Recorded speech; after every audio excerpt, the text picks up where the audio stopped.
ये चीज़ message passing जो है ये ऑपरेटिंग सिस्टम ने डील करना है, ठीक है।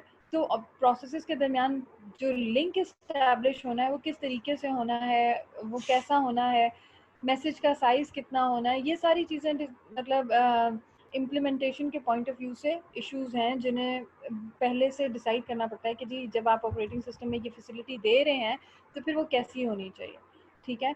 अब कम्युनिकेशन लिंक फिजिकल जो चीज़ आपको देखनी पड़ेगी वो उसकी शेयर्ड मेमोरी, हार्डवेयर, बस और नेटवर्क। और लॉजिकली अगर आप देखें तो आपको ये देखना पड़ेगा कि क्या कम्युनिकेशन जो है वो डायरेक्ट होगी या इनडायरेक्ट होगी, सिंक्रोनस होगी या एसिंक्रोनस होगी, ऑटोमेटिक होगी और एक्सप्लिसिट बफरिंग होगी, ठीक है। अब अगर हम बात करें, मैंने यहाँ पे वर्ड यूज़ किया है डायरेक्ट कम्युनिकेशन का, तो डायरेक्ट कम्युनिकेशन का क्या मतलब है? Process must name each other explicitly. Direct communication का मतलब ये है कि मैंने फैसल से बात करनी है, मैंने डायरेक्ट फैसल का नंबर मिलाया और उसको अपनी बात कन्वे कर दी।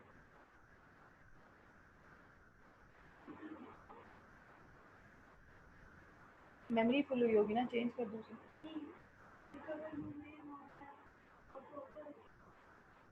ऑफिस इंस्टॉल कर, ऑफिस इंस्टॉल कर। अच्छा, अब अगर आपके पास डायरेक्ट कम्युनिकेशन की बात करें, मैंने मैंने जैसे बात की कि जी अगर मैंने फैसल को कॉल करना है, मैं डायरेक्ट फैसल का नंबर मिलाऊंगी तो और मैं अपना मैसेज उसे कन्वे कर दूंगी, ठीक है। अब इसका मतलब अभी जैसे इसका मतलब क्या है कि आपने सेंड की कमांड लिखी और जिसको मैसेज भेजना है, ठीक है, उसका नाम लिखा और मैसेज लिख दिया, ठीक है। जिससे मैसेज रिसीव करना है तो आपने रिसीव लिखा, जिससे रिसीव करना है उसका नाम लिखा और मैसेज लिख दिया। Properties of communication links. Links are established automatically. A link is associated with exactly one pair of communicating processes. ठीक है। डायरेक्ट कम्युनिकेशन के अंदर लिंक जो है वो ऑटोमेटिकली इस्टेब्लिश हो जाता है। जब आप कह रहे हैं कि जी आपको किसी का नंबर पता है, आपने डायरेक्ट उसको कॉल करनी है और उसको मैसेज दे देना है, ठीक है, तो इसमें लिंक ऑटोमेटिकली इस्टेब्लिश होता है। इसमें हमेशा एक पेयर ऑफ प्रोसेस के दरमियान कम्युनिकेशन होती है, यानी दो प्रोसेसेस के दरमियान कम्युनिकेशन होगी, ठीक है। और between each pair there exist exactly one link. हर पेयर के दरमियान एक ही लिंक इस्टेब्लिश होगा। And the link may be unidirectional but is usually bidirectional. ऐसा हो सकता है कि इसकी एग्जांपल मैं आपको ऐसे दे देती हूँ कि यूनिडायरेक्शनल है, दैट मीन्स कि सिर्फ मैं बोल सकती हूँ, अगला बंदा सिर्फ सुन सकता है, बोल नहीं सकता, ठीक है। एक प्रोसेस जो है वो मैसेज सिर्फ देगा और दूसरा प्रोसेस जो है वो सिर्फ मैसेज लेगा। और बाई डायरेक्शनल का मतलब ये है कि जो जैसे मैंने अगर फैसल को कॉल किया तो मैं बोल भी सकती हूँ और मैं सुन भी सकती हूँ, दैट मीन्स कि मैं उसे अपनी मैसेज दूंगी भी और मैं उससे मैसेज ले भी सकती हूँ, ठीक है। तो ये यूनी डायरेक्शनल भी हो सकता है डिपेंडिंग अपॉन कि आपने या ऑपरेटिंग सिस्टम की प्रोग्रामिंग कैसी हुई हुई है, ठीक है। और बाई डायरेक्शनल भी हो सकता है, यानी डायरेक्ट कम्युनिकेशन के अंदर आपका जो लिंक है वो यूनी या बाई डायरेक्शनल दोनों हो सकते हैं। इनडायरेक्ट कम्युनिकेशन, इनडायरेक्ट कम्युनिकेशन का क्या मतलब है? डायरेक्ट में तो मुझे पता था, मैंने जिसको मैसेज करना था मैंने डायरेक्ट उसका नाम लिखा और मैसेज भेज दिया। Indirect communication messages are directed and receive from mailboxes. अब आप ये नहीं कर रहे कि आप डायरेक्ट उसका नंबर कॉल करके उसको मैसेज दे रहे हैं, आप मेल बॉक्स में मैसेज रख देते हैं, ठीक है। और हर मेल बॉक्स की एक यूनिक आईडी होती है। Processes can communicate only if they share a mailbox. अब यहाँ पे जो प्लस पॉइंट है ना, दैट इज कि कम्युनिकेशन सिर्फ दो प्रोसेसेस के दरमियान नहीं होगी, मल्टीपल प्रोसेसेस के दरमियान, यानी वो तमाम प्रोसेसेस जो एक मेल बॉक्स को शेयर कर रहे हैं, ठीक है, उन तमाम प्रोसेसेस के दरमियान जो है वो कम्युनिकेशन हो सकती है अगर हर मेल बॉक्स की एक यूनिक आईडी होगी, ठीक है। अब अगर कोई प्रोसेसेस मेल बॉक्स शेयर कर रहे हैं तो उनको मेल बॉक्स की यूनिक आईडी पता होगी, ठीक है। इसमें कम्युनिकेशन लिंक कैसे इस्टेब्लिश होगा? Link establish only processes share a common mailbox. अगर उनका कॉमन मेल बॉक्स है, ठीक है, मैं कहती हूँ कि आपका एक कैबिनेट है जिसकी 3 चाबियां हैं, ठीक है, और 3 लोगों के पास है, ठीक है। अब क्या होगा कि जब किसी ने कोई चीज़, इट्स अ शेयर्ड कैबिनेट, ठीक है, और उसकी चाबी 3 लोगों के पास है, तो होगा क्या कि ऑब्वियसली अगर किसी ने उसमें कोई चीज़ डालनी है, चाबी खोलेगा उसमें चीज़ डालेगा, वापस चाबी बंद करेगा, जिसने निकालनी है चाबी खोलेगा उसमें से चीज़ निकालेगा, बंद कर देगा। जिन 3 लोगों के पास चाबी होगी वही 3 जो है उसे एक्सेस कर सकते हैं, ठीक है। अब वो मेल बॉक्स, उसका कोई नंबर होगा, वो यूनिक होगा, ठीक है, उसकी एक चाबी गिवन है और वो चाबी जिन लोगों के पास है वो सिर्फ उसे एक्सेस कर सकते हैं, उसमें डेटा डाल सकते हैं और निकाल सकते हैं, ठीक है। सो link may be associated with many processes. Each pair of process may share several communication links and link may be unidirectional. इसके अंदर भी link जो है वो unidirectional भी हो सकता है और bidirectional भी हो सकता है। मतलब ये हो सकता है कि एक process सिर्फ messages देने के लिए हो और बाकी processes सिर्फ messages लेने के लिए हो, ठीक है। और जिसके ऑपरेशंस कैसे होंगे कि सबसे पहले आप मेल बॉक्स क्रिएट करेंगे और उसको कोई पोर्ट असाइन करेंगे और फिर उस मेल बॉक्स में मैसेजेस सेंड और रिसीव करेंगे और आखिर में जब आपकी कम्युनिकेशन कंप्लीट या उन प्रोसेसेस की कम्युनिकेशन कंप्लीट हो जाएगी तो उस मेल बॉक्स को डिलीट कर देंगे, ठीक है। इनडायरेक्ट कम्युनिकेशन की बात करें तो प्रिमिटिव्स आर एज, इसमें सेंड है, ए है और मैसेज है। ये जो ए है वो जहां हमने पी और क्यू यूज किया था, हमने कहा था जिसको मैसेज भेजे हम डायरेक्ट उसका नाम लिखेंगे। अब यहाँ पे हम सेंड के आर्ग्यूमेंट्स में जो पहला आर्ग्यूमेंट होगा वो मेल बॉक्स होगा, ठीक है। और इसी तरह जब आप रिसीव कर रहे हैं तो receive a message from mailbox, आप डायरेक्ट किसी पर्टिकुलर प्रोसेस का नाम नहीं लिख रहे बल्कि मेल बॉक्स से मैसेज सेंड और रिसीव कर रहे हैं। Mailbox sharing, P1, P2 and P3 share mailbox A. P1 sends, P2 and P3 receives. Who gets the message? Solution allows a link to be established with at most two processes. Allow only one process at a time to execute a receive operation. Allow the system to select arbitrarily the receiver. Sender is notified who the receiver was.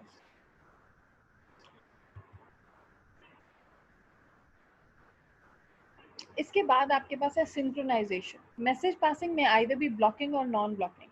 अब अगर हम message passing की बात कर रहे हैं तो वो ब्लॉकिंग भी हो सकती है और नॉन ब्लॉकिंग भी हो सकती है। इसका रीजन है, पढ़ोगे तो समझ में आएगी। Blocking is considered synchronous. Synchronous क्यों है बताती हूँ। Blocking send, the sender is blocked until the message is receive, ठीक है। ये सिंक्रोनस इसलिए है कि जब कोई सेंडर मैसेज सेंड करता है ना तो वो मैसेज सेंड करने के बाद ब्लॉक रहता है उस वक्त तक जब तक, यानी वो कोई दूसरा मैसेज सेंड नहीं कर सकता उस वक्त तक जब तक रिसीवर उसका मैसेज रिसीव नहीं कर लेता, ठीक है। और रिसीवर एंड पे क्या होगा, ब्लॉकिंग रिसीव का क्या मतलब है, the receiver is blocked until a message is available, ठीक है। अगर सेंडर ने मैसेज सेंड करना है तो मैसेज सेंड करने के बाद वो ब्लॉक हो जाएगा, उस वक्त तक ब्लॉक रहेगा जब तक रिसीवर रिसीव नहीं कर लेता।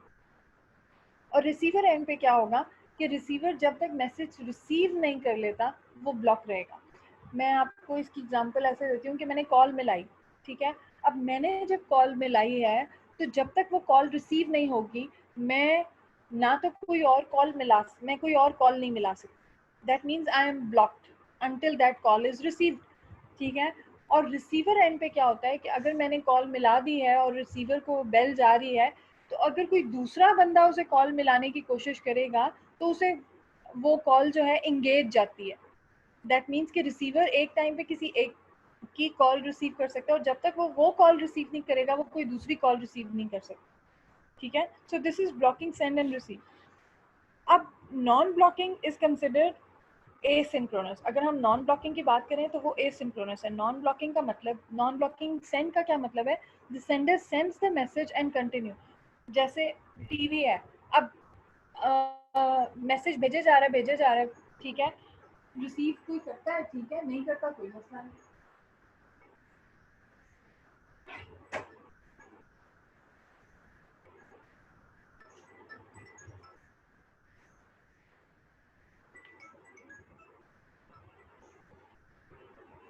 अब अगर हम नॉन ब्लॉकिंग रिसीव की बात करें, the receiver receives a valid message और नल मैसेज, ठीक है।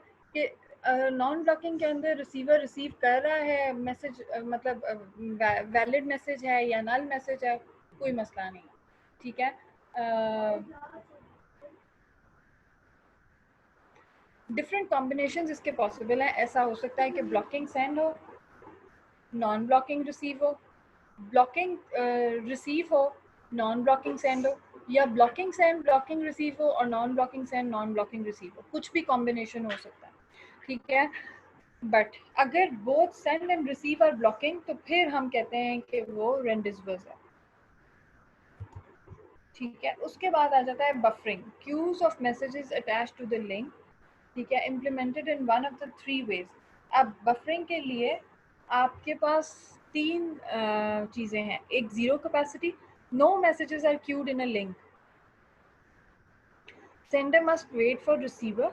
ठीक है, अब अगर ज़ीरो कैपेसिटी की बात करते हैं तो फिर इसका मतलब है कि आपने क्यू में कोई मैसेज नहीं भेजना, आप सेंडर एक मैसेज भेजेगा और वो ब्लॉक हो जाएगा जब तक वो मैसेज रिसीवर रिसीव नहीं कर लेता, और रिसीवर जब तक मैसेज रिसीव नहीं करता वो ब्लॉक रहता है। ठीक है, बाउंडेड कैपेसिटी के अंदर finite length of N messages है, sender must wait if the link is full. ठीक है, कि एक फिक्स्ड लेंथ आपने डिफाइन कर दिया और सेंडर जो है वो उस वक्त तक मैसेजेस भेजता रहता है जब तक आपका बफर जो है वो फुल नहीं हो जाता। ठीक है, unbounded capacity infinite length, sender never wait, sender भेजता ही जाता है जो मर्जी हो जाए, चाहे वो कोई उसकी लिमिट नहीं होती।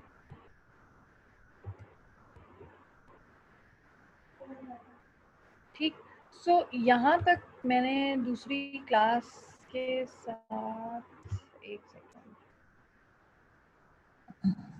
काफी आपने बहुत ज्यादा पढ़ाया।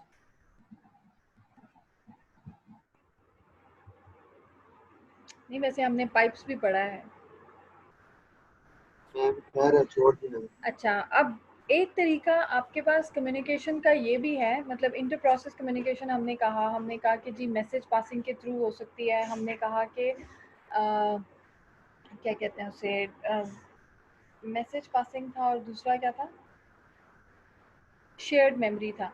ठीक है, तीसरा तीसरा तरीका दो प्रोसेसेस के दरमियान कम्युनिकेशन का ये है कि वो पाइप्स के थ्रू कम्युनिकेशन कर सकते हैं। ठीक है, pipe act as a conduit allowing two processes to communicate. ठीक है, इसमें इश्यूज क्या हैं, कम्युनिकेशन यूनी डायरेक्शनल होगी या बाई डायरेक्शनल होगी। In the case of two way communication is it, अगर टू वे कम्युनिकेशन है तो वो हाफ डुप्लेक्स होगी या फुल डुप्लेक्स होगी। क्या इनके दरमियान जो प्रोसेसेस कम्युनिकेट कर रहे हैं उनके दरमियान पेरेंट चाइल्ड रिलेशनशिप होगा। ठीक है, और क्या पाइप्स जो हैं ओवर द नेटवर्क काम कर सकते हैं। अब पाइप्स जो है वो दो किस्म के होते हैं, एक आपके पास है ऑर्डिनरी पाइप्स और दूसरे आपके पास है नेम्ड पाइप्स। ऑर्डिनरी पाइप्स आपके पास वो हैं जो they cannot be accessed from outside the process that created it. Typically, a parent process creates a pipe and uses it to communicate with the child process that it created. ठीक है, ordinary pipes हमेशा parent child process के दरमियान communication के लिए use होते हैं। ठीक है, क्यों चार्जर पे से उतारियो, एक दफा उसने कह दिया फिर।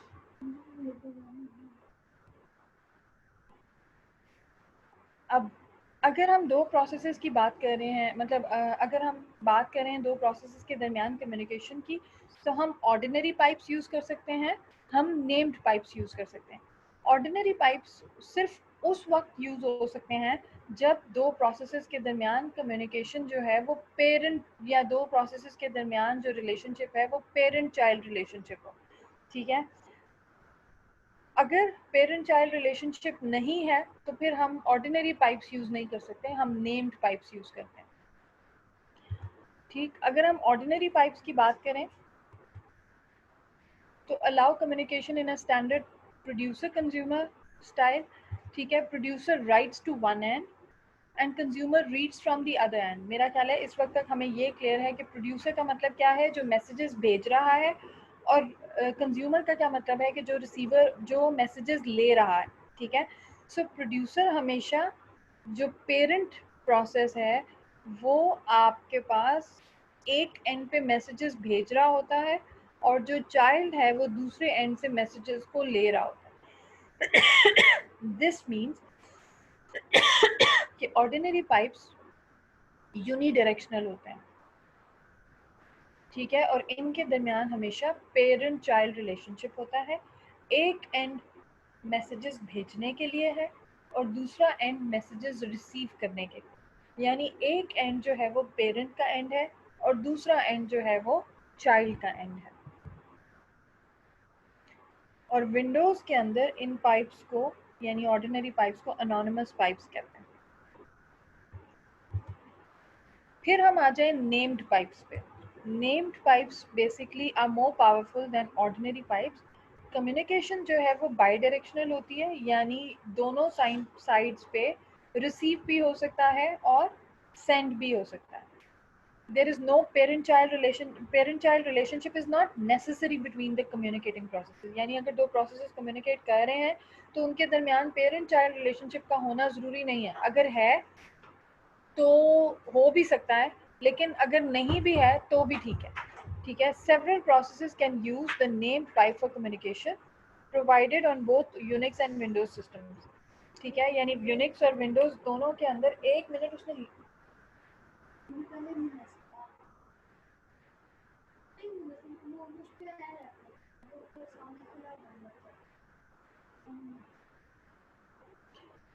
अगर आपने नेम्ड पाइप्स यूज करने हैं तो जरूरी नहीं है कि दो प्रोसेसेस के दरमियान पेरेंट चाइल्ड रिलेशनशिप हो.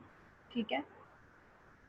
उसके बाद जैसे विंडोज है, यूनिक्स है, इनके अंदर नेम्ड पाइप्स यूज होते हैं. ठीक है. इसके बाद है जो ये यहाँ पे आपका जो है इंटर प्रोसेस कम्युनिकेशन खत्म हुई. ठीक है. रिमोट कम्युनिकेशंस इन क्लाइंट सर्वर सिस्टम्स या जो रिमोट प्रोसीजर कॉल्स और सॉकेट्स है, ये मैंने उनको भी नहीं पढ़ाया, आपको भी नहीं पढ़ा रही. तो आपका जो कोर्स है वो स्लाइड नंबर 38 तक है. सबर कर जाओ. तो अगेन अब थोड़ी सी बात कर लेते हैं आपके पेपर के ऊपर और इसके अलावा आपके कोर्स के ऊपर. हमने इस वक्त तक 3 पावर पॉइंट की स्लाइड्स आपके पास हैं.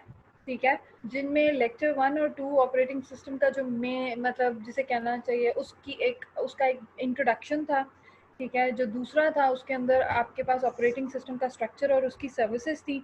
और जो तीसरा है इसमें अब हमने प्रोसेसेस से स्टार्ट किया है कि बेसिकली प्रोसेस होता क्या है, उसका स्ट्रक्चर क्या है, उसकी इंफॉर्मेशन कहाँ पे सेव होती है, उसके ऑपरेशंस क्या हैं.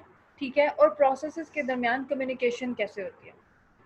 बेसिकली ये सारे टॉपिक्स हैं जो आपके पेपर में इंक्लूडेड हैं.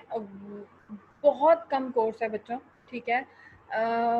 हम इस वक्त तक मिड टर्म्स तक शेड्यूलिंग एल्गोरिथम्स कर चुके होते हैं. ठीक है. एक क्वेश्चन शेड्यूलिंग एल्गोरिथम्स का आता ही है, लेकिन क्योंकि पहले फिजिकल क्लास, उसके बाद फिर मार्च में 2 क्लासेस और अब जो है वो दोबारा उन क्लासेस की रिवीजन और उसके बाद फिर कोर्स, तो कोर्स बहुत कम है. ठीक है. अगेन याद रखना है, मैंने पिछली क्लास को भी ये कहा, एक तो आपको पता होगा कि मंडे को शायद आपका पेपर है, 9 बजे स्टार्ट होगा. ठीक है. और उससे पहले हम ये कर सकते हैं कि मैंने दूसरी क्लास को भी ये सजेशन दी है कि सैटरडे को हम एक पेपर जो है वो आपका होगा फॉर्म्स के ऊपर. ठीक है. और पेपर सिर्फ उन स्टूडेंट्स का कंडक्ट होगा जिनकी इंफॉर्मेशन सीआर ने मुझे दी है. आप तमाम स्टूडेंट्स की जीमेल आईडी, यानी जिन स्टूडेंट्स की जीमेल आईडी मेरे पास होगी, सिर्फ वो ही पेपर देने के लिए एलिजिबल हैं. ठीक है. इसलिए अगर कोई ऐसा स्टूडेंट है जिसका डेटा अभी तक सीआर के पास नहीं है, ठीक है, तो आप काइंडली अपना इंफॉर्मेशन सीआर को दे दें. आपकी जीमेल आईडीज़ आपके नाम से होनी चाहिए, यानी आपका रजिस्टर्ड नेम जो यूनिवर्सिटी में मौजूद है. पेपर आपका होगा फॉर्म्स के ऊपर, गूगल फॉर्म्स के ऊपर. ठीक है. 9 बजे अपलोड होगा. और मैं तो ये मैं मतलब मेरा पेपर जो है वो बहुत ज़्यादा कहानियाँ उसमें होती नहीं हैं. ये इस तरह आपने कुछ लिखना नहीं होगा जिस तरह है. ठीक है. टेक्निकल पेपर होगा. फॉर एग्जांपल मैं आपको कोई सिनेरियो दे दूं और मैं आपसे ये पूछूं कि इस सिनेरियो के हिसाब से कौन से स्ट्रक्चर ऑपरेटिंग सिस्टम का सूट करेगा, या इस तरह के क्वेश्चंस होंगे कि जी ये चीज़ें या ये प्रोसेसेस हैं, इनको एग्जीक्यूट करवाना है, ये कैसे होंगे. ठीक है. तो उसके लिए बहुत ज़रूरी है कि आपके कॉन्सेप्ट्स क्लियर हो जाएं. आपने स्लाइड्स का रट्टा नहीं लगाना, आपके सामने स्लाइड्स मौजूद ज़रूर होंगी. ठीक है. आपने उनमें से नॉलेज एक्सट्रैक्ट करके डालनी है. मेरे जो स्टूडेंट्स हैं वो ये बात अच्छी तरह से, मतलब अगर आपने कभी सीनियर से मेरा ख्याल है फीडबैक लिया ही होगा. ठीक है. 15 साल हो गए मुझे पढ़ाते हुए, अल्लाह का शुक्र है आज तक मेरा कोई स्टूडेंट बूटी के साथ पकड़ा नहीं गया, क्योंकि बूटी की ज़रूरत ही नहीं पड़ती मेरे पेपर में. सिर्फ कंसेप्चुअल पेपर होगा. आपको अगर समझ आई है जो चीज़ें मैंने क्लास में बताई हैं या जो चीज़ें हमने डिस्कस की हैं, तो आप पेपर आधे घंटे में कर सकते हैं. ठीक है. और अगर आपको समझ नहीं आई है तो फिर आप बेशक 3 दिन भी ले लें, आप पेपर नहीं कर सकते. ए और बी सेक्शन दोनों सेम टाइम पे ऑनलाइन होंगे. ठीक है. एक ही दफ़ा सारों का पेपर एक जैसा है. ठीक है. मैक्सिमम आपके पास 3 घंटे होंगे, आप पेपर कर सकते हैं. 4 घंटे ले लो, उससे कोई फ़र्क नहीं पड़ता. लेकिन आपने क्या करना है कि पेपर को पीडीएफ फॉर्मेट में कन्वर्ट करके मुझे सबमिट करवाना होगा। मैं कह रही थी कि हम एक छोटी सी प्रैक्टिस सैटरडे हैंड को रख रिटन, लेते हैं। मैम अगर हैंड आपकी रिटन रखना क्लास पेपर। अवेलेबल है तो एक छोटा सा क्विज रख लेते हैं। मैंने ए सेक्शन को भी ये सजेशन दी है कि आप मुझे एक दफ़ा गूगल फॉर्म्स पे एक छोटा सा इनफॉर्मल सा क्विज दे दें। आपको भी आइडिया हो जाएगा कि आपने मुझे पेपर कैसे देना है और मुझे भी आइडिया हो जाएगा कि आपको मेरी बात समझ में आई है या नहीं। ठीक है, ताकि मंडे को फिर आपको पेपर करना आसान हो जाए। ठीक है, तमाम स्टूडेंट्स एक ही फॉर्मेट में मुझे पेपर जमा कराएंगे। ठीक है, और कोशिश करनी है अपना अपना पेपर करना है। वैसे मुझे इस बात से कोई एतराज़ नहीं है, आप लोग चीटिंग करें जो मर्ज़ी करें, क्योंकि इन दी एंड पेपर के बाद जो हमारी पहली क्लास होगी उसके अंदर मैं उस पेपर से रिलेटेड वाइवा लूँगी from each and every student. ठीक है, तो मैंने कल वाली क्लास को भी यही कहा था, आपको भी यही कह रही हूँ कि आंसर अगर आप किसी से पूछ के भी लिख रहे हैं, ठीक है, तो आपको उसकी नॉलेज होनी चाहिए कि आपने ये आंसर क्यों लिखा है। ठीक है, मुझे नहीं पता कि आप लोगों ने मेरा फीडबैक सीनियर से लिया या नहीं, लेकिन मेरे क्विज़ेस ओपन बुक होते हैं। ठीक है, और मुझे इस बात से इतराज़ नहीं होता कि आप दो स्टूडेंट साथ बैठे हैं या अलग बैठे हैं, क्योंकि क्वेश्चन ऐसा होता है कि आप उसी वक्त अटैम्प्ट कर सकते हैं जब आपको आता है। ठीक है, और फिर वही बात कि मेरा मतलब अल्लाह का शुक्र है इतने अरसे से पढ़ा रही हूँ, तो मेरा कंसर्न इस बात से नहीं है कि आपने चीटिंग कर ली नहीं कर ली। मेरा कंसर्न इस बात से कि चीटिंग के लिए एटलीस्ट क्वेश्चन का आंसर तो पूछोगे ना, तो कुछ तो सीखोगे। ठीक है, तो इसलिए जो है कोशिश करनी है कि अपना पे मतलब देख के भी कर रहे हैं या किसी से पूछ के भी कर रहे हैं तो एटलीस्ट वो कॉन्सेप्ट आपका क्लियर होना चाहिए। That is what is required by me. ठीक है, ताकि नेक्स्ट जब वाइवा होगा, क्योंकि पेपर्स मार्क उस वाइवा की बेसिस पे ही होंगे। ठीक है, तो उसमें जो स्टूडेंट मुझे अपने आंसर को जस्टिफाई करेगा उसको नंबर मिलेंगे, अदरवाइज नंबर नहीं मिलेंगे। पता चले कॉपी पेस्ट हो और क्या कहते हैं आता जाता कुछ भी ना हो, तो वो चीज़ इज़ नॉट एक्सेप्टेबल। मैम ठीक है, पेपर तो दोनों चीज़ें मैटर करती होगा हैं या पेपर के हैंड लिए। रिटन? मैं वैसे कल की क्लास को ये कह रही थी कि 3 घंटे आर मोर देन इनफ। ठीक है, मुझे भी आप उसी तरह बाउंड रखेंगे कि जी मैं भी ऑनलाइन रहूं।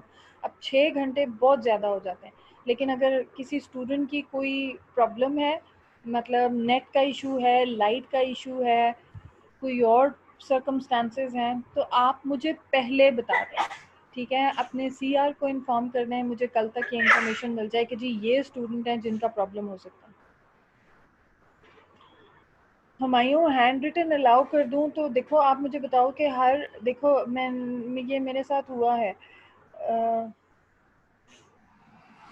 हैंड रिटन का मसला ये होता है कि ना फिर एक स्टूडेंट जो है वो व्हाट्सएप पे भेज रहा है, दूसरा जो है वो टीम्स पे भेज रहा है, तीसरा जो है वो फॉर्म्स पे भेज रहा है।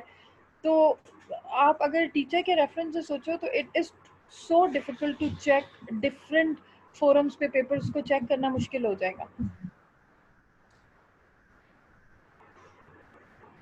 ठीक है, अगर नेट का इशू होता है तो आप क्या चाहते हो कि पेपर ना हो या पेपर हो या पेपर का टाइम ज़्यादा हो? मुझे मतलब क्लियर करो कि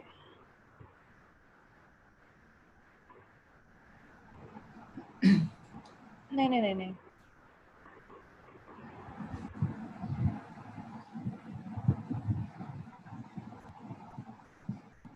टाइम ज़्यादा हो सकता है लेकिन व्हाट्सएप पे मैंने नहीं लेना पेपर, सॉरी फॉर दैट। लेकिन ना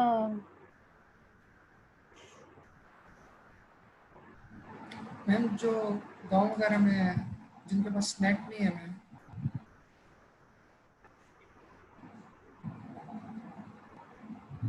नहीं नहीं, व्हाट्सएप इज़ नॉट अलाउड। नहीं, मैं आपको एक सही बात बताऊं, अगर आपका नेट नहीं चल रहा ना तो व्हाट्सएप कैसे चलेगा?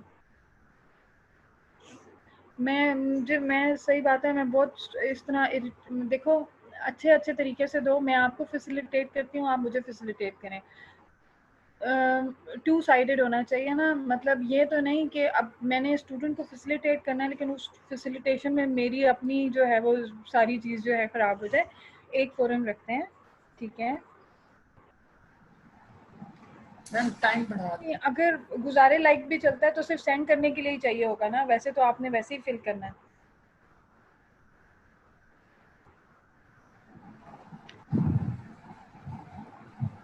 अगर हम मेरी बात सुनो हुमायूं, अगर क्वेश्चन ऐसा ही हो कि आपने सिर्फ एक लाइन या 2 लाइन में आंसर करना हो तो व्हाई हैंड रिटन? मेरा ख्याल है फॉर्म्स पे कर ही सकते हो।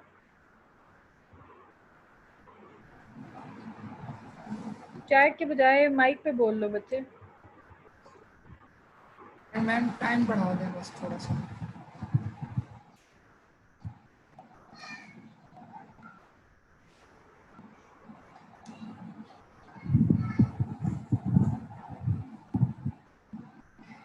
थ्योरी नहीं होगी, थ्योरी बिल्कुल भी नहीं होगी। मैं ये आप ना वैसे क्या कहते हैं उसे, जनरली भी मैं नहीं देती हूँ। मतलब ये कि मेरे आप कोई भी कभी भी पेपर उठा लें, थ्योरी अगर कभी हुई भी है तो वो सिर्फ 5-10 नंबर होते हैं, वो भी उन स्टूडेंट्स के लिए जो कुछ नहीं सोच सकते, ठीक है। लेकिन बाकी थ्योरेटिकल होगा, ठीक है, थ्योरेटिकल नहीं प्रैक्टिकल होगा, ठीक है। यानी कि जो मैंने पढ़ाया है उसका कॉन्सेप्ट आपको क्लियर होना चाहिए, ठीक है। उसी से रिलेटेड सवाल होंगे और वो ऐसे ही सवाल होंगे कि आपने 1-2 लाइनों में आंसर करना होगा या डायग्रामेटिकली शो करना होगा या कुछ इस तरह की चीज़, ठीक है। अब ये जो चीज़ हुमायूं कह रहे हैं ना 50/50 करें प्लीज़, क्या मतलब?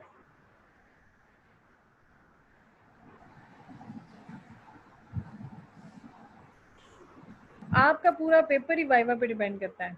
मैं पेपर की मार्किंग उसी दिन करूंगी जिस दिन मैं वाइवा लूंगी।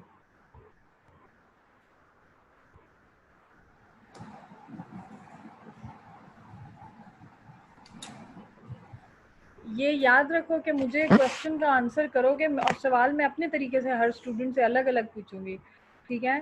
तो जो मुझे आंसर करेगा मेरी मर्जी के मुताबिक, यानी मुझे पता चले वाकई कि आपको खुद से आता है, तभी आपको उस क्वेश्चन के नंबर मिलेंगे। सिर्फ उस रिटन की बेसिस पे आपको नंबर नहीं मिलेंगे, ये याद रखना। 100% वाइवा की बेसिस पे ही नंबर मिलेंगे।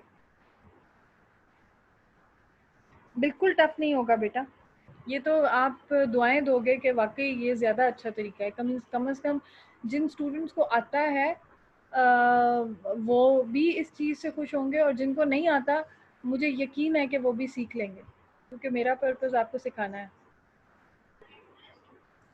मैम टाइम क्या होगा कब? रिपीटर्स का कुछ भी नहीं होगा। रिपीटर्स क्लासेस ले रहे हैं अगर, तो मेरा नहीं ख्याल कि आपको कोई प्रॉब्लम होनी चाहिए। अभी तक हमने कोई ऐसी चीज़ पढ़ी नहीं है कि जिसमें, हाँ ये है कि रिपीटर्स ये याद रखें कि हर टीचर के पढ़ाने का, समझाने का और बताने का तरीका डिफरेंट होता है। मेरा पेपर लेने का तरीका ये नहीं है, मैं पहले बता रही हूँ आपको, मैंने जितने ऑपरेटिंग सिस्टम के पेपर्स अभी तक देखे हैं कि जी write the states of the process, ऐसा क्वेश्चन आपको नहीं आएगा, ठीक है, कि जिसमें आप स्टेट्स ऑफ द प्रोसेस या प्रोसेस स्टेट्स की डायग्राम बना दें, ये क्वेश्चन आपको नहीं आएगा। तो रिपीटर्स ये बात याद रखें कि जो मैं जिस तरीके से पढ़ा रही हूँ मैंने पेपर में उसी तरीके से लेना है। अगर आप सैटरडे को क्विज दे देते हैं तो आपको थोड़ा सा आइडिया भी हो जाएगा कि मेरा पेपर कैसा होगा। ग्रेड आपका ज़रूर आएगा। ये जो अच्छे स्टूडेंट्स होते हैं ना उन्हें ग्रेड कहने की भी ज़रूरत नहीं होती, उनका ग्रेड खुद ब खुद आ जाता है, क्योंकि मैं उस तरह से स्ट्रिक्ट मार्किंग करती नहीं हूँ, ठीक है। अगर आपकी राइट डायरेक्शन है और आपका आंसर बिल्कुल ठीक भी नहीं है तो भी मार्किंग हो जाती है, ठीक है। लेकिन अगर एक स्टूडेंट ने पेपर में मैं हमेशा से ये बात कहती हूँ कि पेपर में कुछ लिखा ही नहीं है या कंसर्न्ड कुछ नहीं लिखा है, जो पॉलिश्ड वर्ड जिसे कहते हैं, तो फिर ऑब्वियसली उसके नंबर कटते हैं। लेकिन अगर एक स्टूडेंट को थोड़ा बहुत समझ में है और मतलब उसकी डायरेक्शन ठीक है लेकिन वो बिल्कुल सही आंसर नहीं कर रहा तो उसके कुछ नंबर होते हैं, ठीक है। So you don't need to worry about the marks, marks हम डिसाइड कर लेंगे। फिलहाल ये डिसाइड करो कि पेपर जो है, मैंने तो उन वैसे ए सेक्शन में इसमें कोई मसला किया नहीं कि ठीक है गूगल फॉर्म्स पे कर लेते हैं। छोटा सा पेपर होगा, मतलब ये कि जो शॉर्ट शॉर्ट आंसर्स देने होंगे 2-3 लाइंस के या 1 और 2 लाइंस के, दैट्स इट, ठीक है। जो रिपीटर्स हैं मैं फिर कहूँगी कि जो चीज़ें क्लास में डिस्कस हुई या जो मैंने रैंडमली बताई हैं कि अगर ऐसा हो तो ऐसा होना चाहिए या ऐसा हो तो आप क्या करेंगे, ऐसी चीज़ें ही पेपर में पूछूंगी, ठीक है, पेपर में कोई भी ऐसा क्वेश्चन नहीं होगा कि right a detailed note on this. Ma'am time limit क्या होगा? अब वैसे ए सेक्शन तो इस बात के लिए तैयार है कि सैटरडे को एक छोटा सा क्विज ले लेते हैं 11:30 या 12 बजे, मतलब आधे घंटे का क्विज, और फॉर्म्स के ऊपर आपको आइडिया हो जाएगा कि मैं पेपर कैसा लूँगी, और मुझे आइडिया हो जाएगा कि आपको पेपर देने की समझ आई है या नहीं। ठीक है मैम। इफ़ यू अग्री तो बताएं, और इफ़ यू डोंट अग्री तो भी बताएं। ठीक है मैम।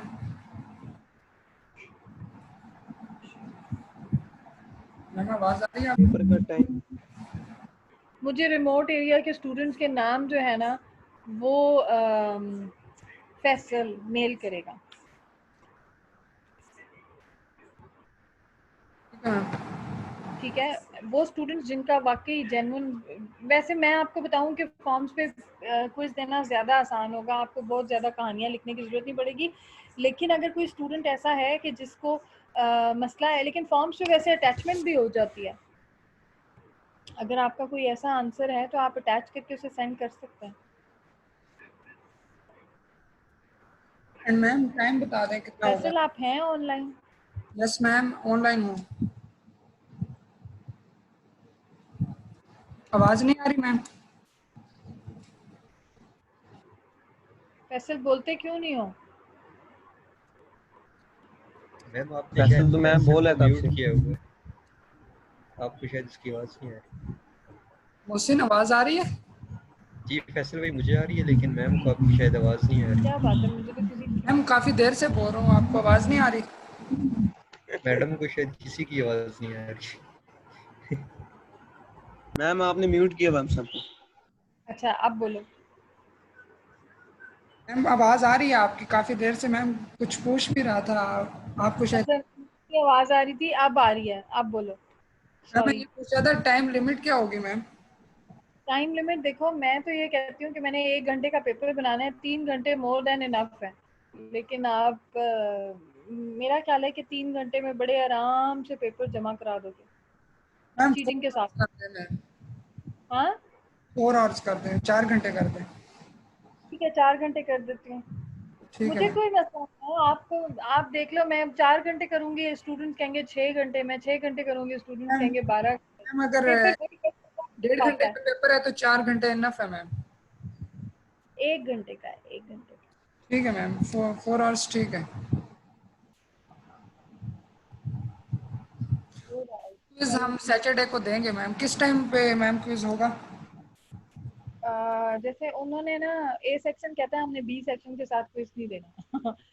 तो 11:30 पे, जैसे मैं अगर उनका क्विज लेती हूँ तो 12 o'clock आप दे दें।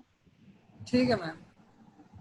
ठीक है, तो उससे ये होगा कि ना आपको मैम भी इस क्विज आइडिया हो की जाए। मार्किंग वगैरह तो नहीं होगी ना? अगर मार्किंग हो भी जाए तो फैसल क्या फर्क पड़ता है? मैम वो कुछ स्टूडेंट्स की तैयारी नहीं होती मैम, वो तो सिर्फ तो भाई आपके लिए। देखो, पेपर है, आप तैयारी करो ना। अभी यस। भी तैयारी नहीं करनी, क्या हो गया फैसल? ठीक। मंडे को पेपर देना।